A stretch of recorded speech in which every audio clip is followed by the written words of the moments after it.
Halo bakunzi ba Diamond TV official, mumeze mute? Nizere ko ubuzima bwanyu bumeze neza. Ndagarutse ngarukanye indi nkuru nshyashya, none inkuru nyayo. Abantu benshi bagumye kumbaza Miss Janine, wa mukobwa Janine umwe rukumbo mu Rutsiro wari wiyandikishije guhagararira akarere ka Rutsiro muri Miss Rwanda 2022.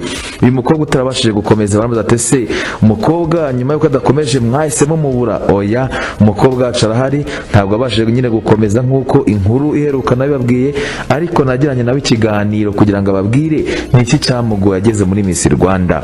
Yampaye ikiganiro rero, yampaye interview, ambwira ibyamugoye ndetse n'icyo bimusigiye kuba yari yandikije nk'umukobwa umwe yajya mu majonjorwa ntibimuhire. Yampaye ikiganiro rero, ndagira ngo kuri interview twagiranye mbareke muyikurikire mwumve impamvu yatsinzwe, mwumve ibyamugoye. Gusa kubyo agaruka ku mushinga we ngo atashoboye gusobanura neza nk'abandi, nonguri mu byamukozeho. Ikindi agarukaho, aravuga ko abakobwa we nabo ngo abenshi baba barabanje muri Miss Rwanda yabanje nabo bakagaruka bazi ibyo bakosoye.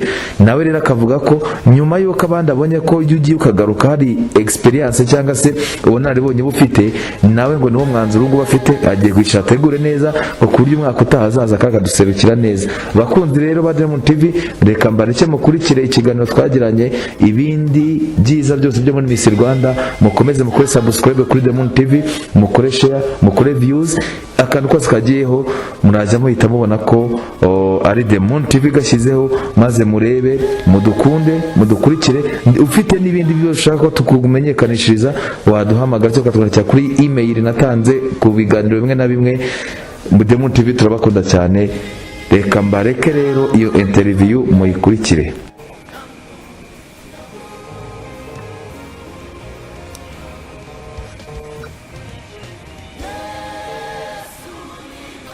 Wiriwe Miss Janine.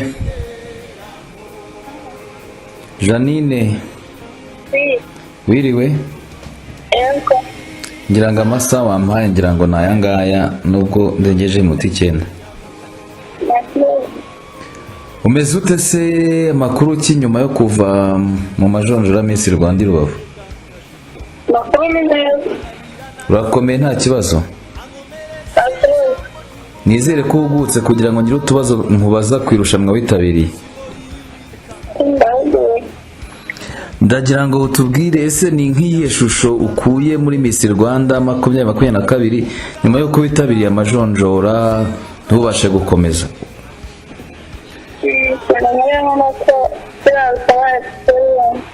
Bisaba experience, ubwo ushatse kuvuga?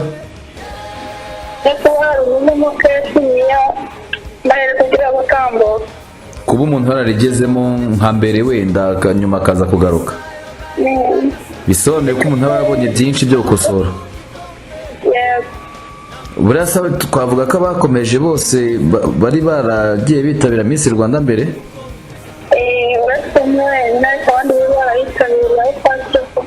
Okay, no kuvuga ko ibyo bari barishe ubushize bahagarutse babikosoye bakabasha gukomeza. None se wowe nkawe wari witabiriye bwa mbere nk'umukobwa umwe Rutsiro wari ifite, wari wiyandikishije ukitabira bwa mbere, ni iki cyakugoye ugeze hariya? Hari byarakugoye? Nta cyangoye, usize ko nyine iyo umuntu agiraga amatsiko n'ukuntu uri bugere imbere y'abajaji, ariko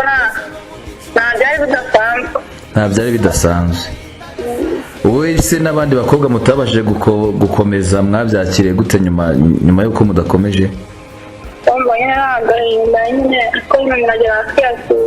Umuntu agira akabyakira. Ni nako ubuzima bumera. Ni ukuvuga ibyo duhura nabyo byose tugomba kugerageza kubyakira. Ariko nawe ngira ngo buriya hari isomo wize, hari isomo rinini ukuyeyo. None se ubona nk'abakobwa umugani bakomeje, hari ibyo bari bakushije mu bijyanye n'imyambarire cyangwa se mu kwitoza no kwitegura? Twiteguye kimwe.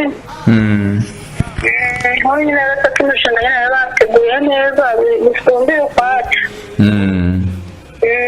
Ubushize nakubajije ku mushinga mu kiganiro cyari cyabanje, tugira ibanga twakubwira abakunzi bacu, ariko ubundi umushinga wawe wari uwuhe? Umushinga wanjye wo gukora transform research. Gufata imyanda tukayibyazamo amakara. Imyanda iyo ari yo yose tukayibyazamo amakara. Ni imyanda ishobora gukuka ikaba yavamo inkwi. Iyo myanda niyo yagomba kuzavamo amakara, niwo mushinga wari ufite. None se nyuma yo kuvayo urumva uteganya kuzasubirayo? Nzasubiraho undi mwaka rwose, n'ubundi uri umukandida uziyandikisha mu ba mbere. Dusoza rero ikiganiro gito tugiranye, ni icyo wabwira abakunzi bawe ndetse n'abanyarutsiro muri rusange, kuko ngira ngo abantu bamaze kumenya ni benshi. Niyo urebye ibiganiro twagiranye uburyo abantu babikurikiye ubona ko abantu babaye benshi, abakunzi babaye benshi. Ni icyo wabwira abantu birutsiro, ni icyo wabwira abakunzi bawe nyine ko utabashije gukomeza? Ntabwo nyine kuba naratambuka kuko nagezeho nkagira ubwoba cyangwa nkabyica. Niteguye uko nshoboye, ariko abonisha nyine nuko nyine nasobanura umushinga neza, nkashyiramo ibikorwa byinshi kandi ndi umwe. Abateganya ko ubutaha neza bikosora, abongera kubatenguha. Ok Janine, urakoze. Abakunzi bawe nabo ubwo ngira ngo bahaye amakuru, nta uzongera kutubaza ngo ariko byarangiye bite. Nizere ko amakuru bahaye nyine ari uko byagenze, kandi turagushimira uburyo witinyutse ukajyayo. Hari benshi batabishobora ariko waritinyutse, twebwe turabigushimira. Sawa rero, Imana ikomeze kurinde kandi tukwifurije noneho kuzahatambukana umucyo mu mwaka uzakurikiraho. Sawa, Imana ikomeze kurinde.